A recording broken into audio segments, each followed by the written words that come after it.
João Félix, one of football's greatest enigmas. His talent had always been clear for all to see, but his application has proven to be a real conundrum for even the greatest of footballing minds.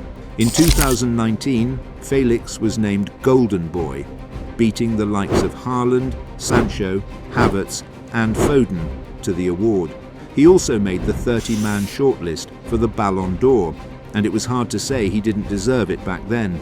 That year, he became the youngest ever player to score a Europa League hat-trick, was top 3 for most goals and assists among teenagers in Europe's top 7 leagues, and did enough to earn a €126 million transfer from Benfica to Atletico Madrid, making him the 4th most expensive player in football history at the time. Everyone expected that he would shine brighter in a bigger league, but the outcome was very different. Félix struggled to adapt in Spain, and many said it was because Simeone demanded a lot from his attackers, especially out of possession.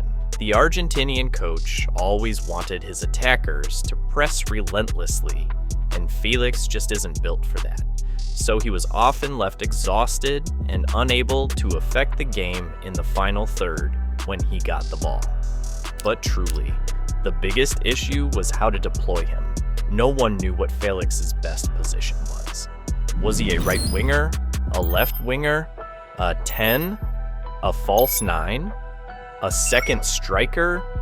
What was he? The coach found it so difficult to profile him properly, and that made it hard to get the best out of him.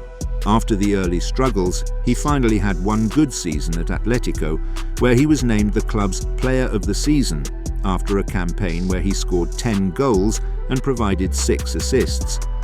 But this didn't change much. Simeone still didn't know how to properly platform Félix, and this affected the relationship between them. Eventually, it was decided that the only solution was for the player to leave. So in January 2023, he moved to Chelsea on loan, where he worked under Graham Potter and later with Frank Lampard after Potter was sacked. But the same problem persisted. Neither coach knew how to properly platform him. At Chelsea, he played as a left winger, second striker, attacking midfielder, and even as a center forward. But nothing really stuck, so the club decided they didn't want him. Back to Spain, he went. Back at Atletico Madrid, it was clear he wasn't going to play because of his broken relationship with the coach and the sporting director, so he needed to find a new club. He was even linked with PSG, but the move never happened. Atletico's demands were simply too expensive to justify. Then, on the final day of the summer transfer window, Barcelona reluctantly came to save him, which meant that he was going to play under another very brilliant football mind, Xavi. He started brilliantly at Barcelona, scoring 3 times and assisting once in his first 3 games for the club. But soon, the same questions arose. What's Félix's best position? When the Barcelona loan ended, Félix returned to Atletico once again, but there was still no clear plan for him. So in 2024, he joined Chelsea permanently, hoping this would finally be the fresh start he needed. But even then, the identity crisis followed him, and by early 2025, he was loaned out again, this time to AC Milan.